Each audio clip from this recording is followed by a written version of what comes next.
Well, welcome back to the channel, guys.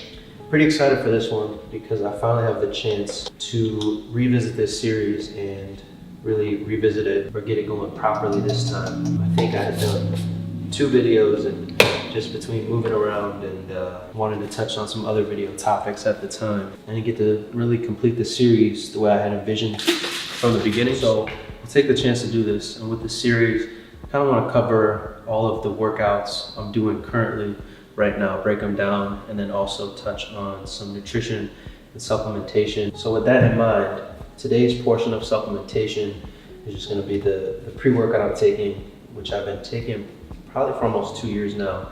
And Raw offers a couple different pre's that you can kind of combine to your liking. I think overall, I just keep coming back to this combo between the pre and the pump. It's great for me because I don't like a whole lot of caffeine when I'm taking pre-workout. I used to really get into it, but now I kind of like just enough to give me some energy for the session, but not have me too wired. So with the pre, each scoop only has 50 milligrams of caffeine. So that way, 2 scoops, I'm just getting in 100 milligrams, about a cup of coffee, and that's all I need. But the benefit is, even at a low concentration of caffeine, it's still dosed correctly with some citrulline malate to help facilitate the pump, as well as a little bit of glycerol. And then I'm adding in more glycerol with the pump squared, which is just a patented form of the glycerol with another 6 grams. So the pump is crazy, feel nice and full when I train. And the pre also has some added benefits to kind of help facilitate focus. It's got something called L-tyrosine in there, and I definitely noticed myself locking into the session a little bit more. Plus, I know some guys who take L-tyrosine just to clear up like brain fog throughout the day. Shout out to Mike. You put me on to taking L-tyrosine outside of just kind of using it for the workout. So I might even have to try that on the days I'm kind of bogged down. I think they sell capsules out there or something where you can just take it straight, but it's in the pre-workout, helps with the focus. So and the taste is pretty good too. It's a solid blue, you can't go wrong. All right, but that's enough of this with the pre-workout. Time to get into the session today. It is chest and shoulders. Now this is usually the second chest session I'm doing in the week, so the compound movements aren't quite as heavy as the first chest session of the week. The pump is still pretty dang good. And then at the end of the session, that's when I like to kind of directly attack the shoulders. So I'm gonna put in a movement to target the lateral head of the delt, so that outer head that really helps with roundness, and then an additional movement that's going to focus a little bit more on the front head of the delt. So it should be a good workout. Yeah.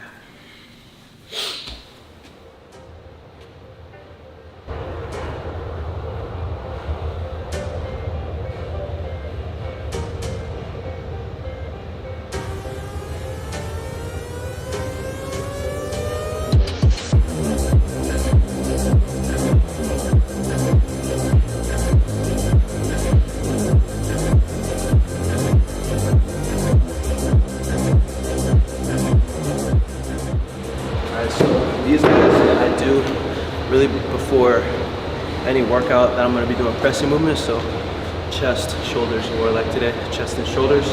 It's perfect for, warms up the muscles of my rotator cuff. I've noticed, like I've been doing this for years now, this little circuit here. So it's just 12 reps of each exercise. I usually write it as one together, but it's a Y raise, an I raise, going down and back, and then a W raise. Just like 10 or 12 reps. Try to control it, squeeze, get some blood into the rotator cuff. Yeah, even when I've been doing heavy presses, I've been fortunate. Now I still warm up, but I just don't really have any pain in my shoulders, so I can just focus on working the chest. So now that my shoulders are warmed up, first movement that I'm gonna start with is the incline dumbbell press. This was great, especially from focusing on my upper chest here. As I'm doing them, what I want to focus on is, of course, putting as much tension on my upper chest as possible, so at least controlling the weight, and then also kind of cueing myself to squeeze the inside of my elbows together. So do something like this. I stretch as I'm driving up. I'm not trying to just bring the weight together, so I don't get as much contraction across my chest, right? So instead of trying to touch the weight together, think about touching your biceps with the inside of your elbows together. So it looks more like this. Come on. Boom, finish it right there.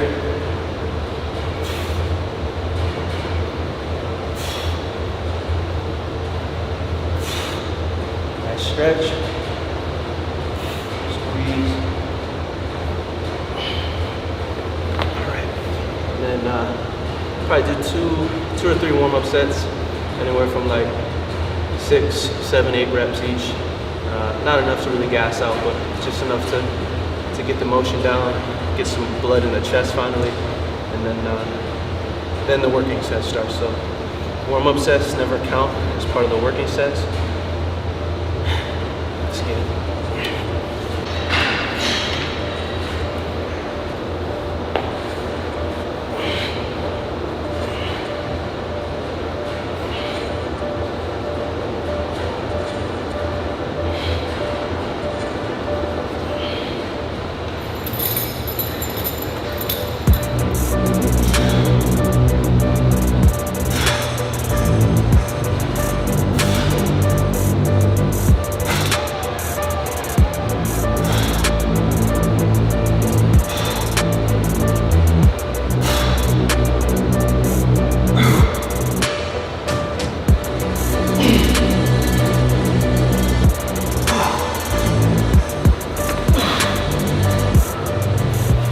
Alright, so normally I try to pick a gym that's gonna have the appropriate weight I need to do for whatever I'm working out.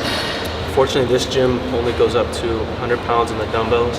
Ideally, I'd like to play with 110 or 120 and see if I can knock out a good 8, 9, or 10 reps, especially kind of for these middle sets, but they don't have it. So what I essentially need to do is either stack weight, which doesn't always go as planned, and I've tried that in the past, or I'll make the hundreds feel a little bit heavier by changing the tempo. So with this, I'm gonna do like 3-4 second negatives on each rep, and yeah, by the time if I get to 10, I'll be feeling it.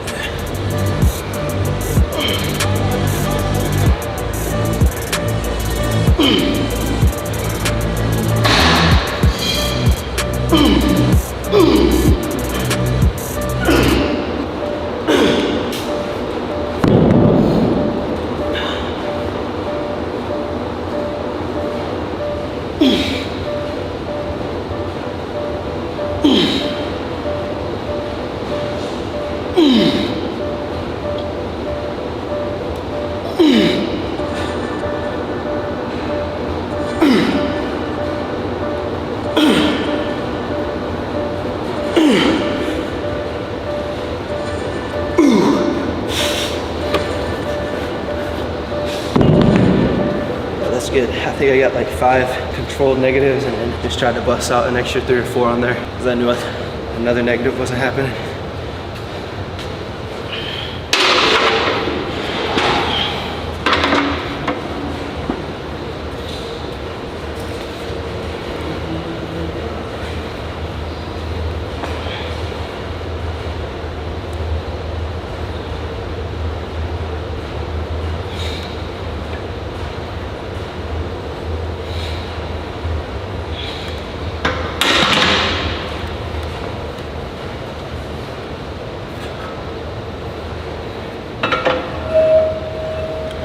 So now we're on to the second movement, which is a superset between the flat press and the flat fly. It's nice because you can do them both on the same bench. Now, kind of similar to the incline press, I want to lift my chest up and then focus on squeezing the inside of my elbows together, and almost imagining myself bending the bar. So bending it in a way where my pinkies would turn down. Kind of tend to get a good connection with my chest on the movement. So the idea, at least, is to get a little less shoulder involvement, a little more tension just on the chest. And then probably won't go heavier than this, because once I add in another 10 reps targeting my chest with the flies, it's pretty cooked even after one set. So we'll try to push through 4 of these as best I can, get close to 10 and 10 reps, but keep them quality.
on these flies too, kind of going alongside that tip to squeeze your elbows together. I don't like coming all the way together with the dumbbells, or you can kind of get away with cables because you still have tension pulling out.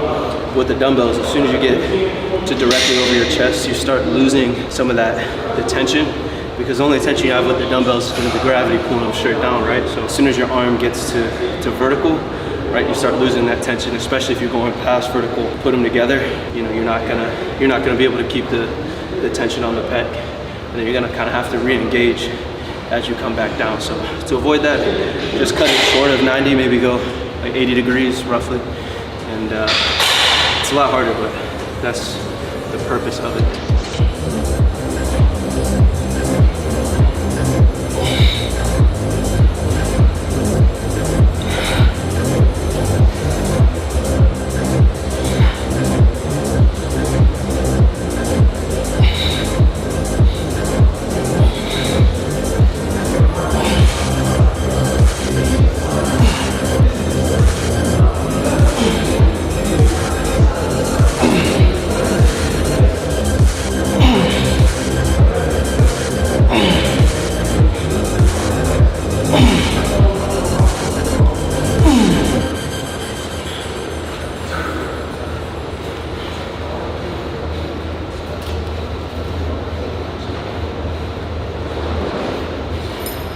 Alright, so now on to some dips.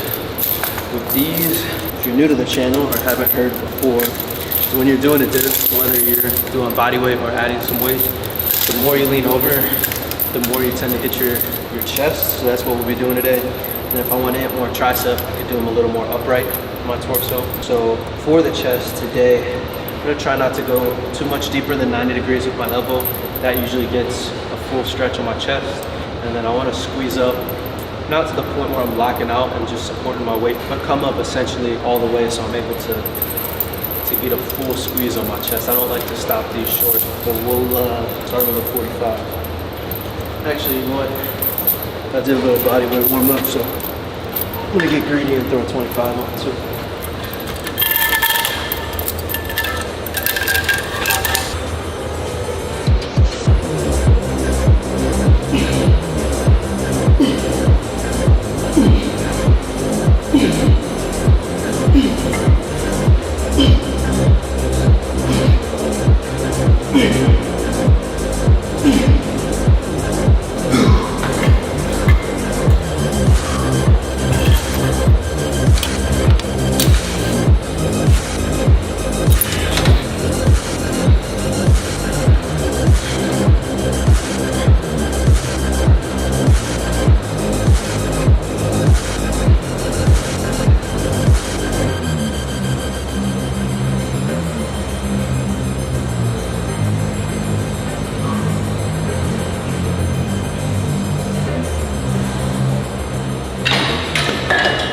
So on these guys, I like these. No, I like both, honestly. Like, the advantage of this over dumbbells is, one, it's single arm, so I tend to get a better mind muscle connection, at least sometimes, because you're just focusing on one delt at a time. But I do like that at the bottom of the rep, even when the arm's straight down with the dumbbell, you don't get much tension on that lateral head. But here, because the weight is still pulling kind of horizontally, I'm still getting good tension at the bottom, and then kind of carry that through. And one little interesting thing on this, I picked this up from Charles Glass not too long ago, because he's done, if you ever see him, he'll do lateral raises with almost his pinky up, not really for the rear delt, but just to isolate the lateral head a little more effectively. And I realized, I think I like this, because naturally when I pick up this handle, it tends to pitch forward just a little bit, which then shifts my pinky up. So as I'm coming out, my pinky's almost leading it slightly. Like, it's not super exaggerated, but just enough to where it ignites the lateral head of my delt that much better. So we'll do 4 sets of these, somewhere in the 10 to 12 rep range. Shorter rest times here is about 60 seconds is enough.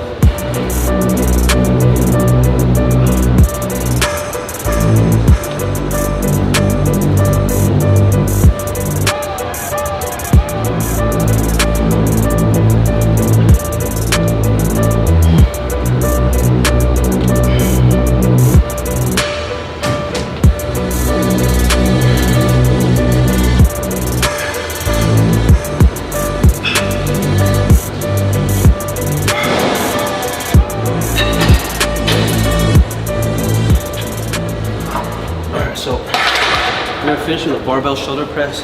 Now I would like to do these with a Smith machine. However, once again, there's no Smith machine at this gym. So what I'm gonna do to kind of stabilize my shoulder a little bit is do, I think they call it like a scrape press. So I'm really just pushing into the rack the whole time. I'm gonna use this part of this. This is right in front of me. And I'm gonna try to keep equal tension, maybe like 30% pushing into the rack, 70% pushing the weight up. Again, I normally do the Smith. I haven't done these. We'll kind of, let's see how these go to start.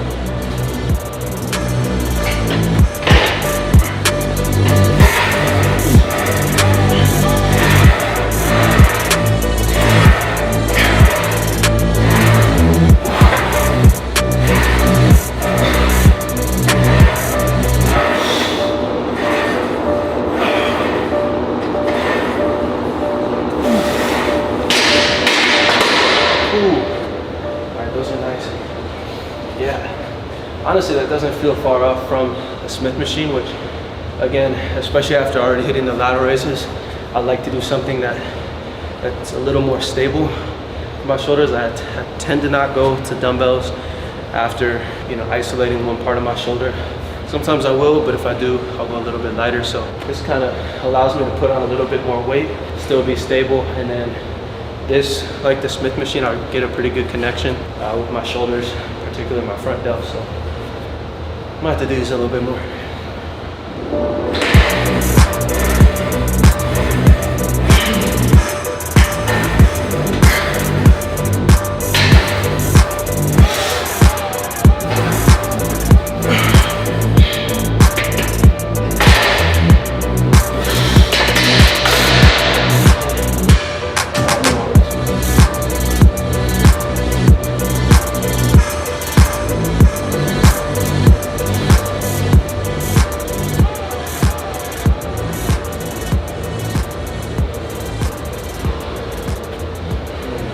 Not done a proper back shot like that in months. Even really a proper front one.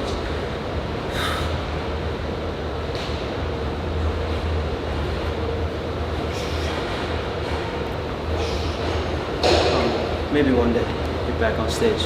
We were just talking about that with someone in here.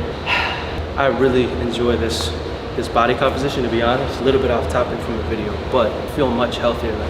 I was just talking to Zach, like maybe I'd take a fat percentage or two, but knock down a fat percentage or two. But other than that, I'm happy, because usually I'm doing like 30 minutes of cardio right now in the mornings. Most days post-workout cardio, if my workout's efficient. I'm not taking long breaks or anything for any reason. And yeah, training good, sessions are good 90 minutes of intensity. I don't know, I've been pretty happy with that. Happy with the results, and hopefully, as long as I stay injury-free, not get any additional tattoos, at least this year, because these big pieces take a while to heal up and I kind of lose some progress. Yeah, been progressing good aside from that, so we'll kind of keep that rhythm going. Anyway, that's all I have for you for today's workout. Hope you guys enjoyed. I will be doing more, like I said, now that I can kind of properly dedicate the time to this series. I'll be getting through all of my workouts eventually, but the order in which I do them is kind of up to you guys. So let me know in the comments below what workout you'd like to see next for this series, and I'll take note, and Zach and I and Mike will get to filming and editing. You know what else too? There's this whole new Threads thing, which some of you probably know about. I was never even on Twitter. I'm not big on all that, so I'm trying to figure out Threads. But if you want to comment in there what videos you want to see next, or just leave questions, I'm usually in there at some point during the day trying to keep the thread going, however the lingo works for that. But yeah, I'm in there, so if you want to hit me on there too, it's the same as my Instagram. Those are always linked below the like button. And that's enough of that. Gonna get some food in. Thank you guys for watching. That's my chest and shoulder session. But what do I know? I'm just Merc.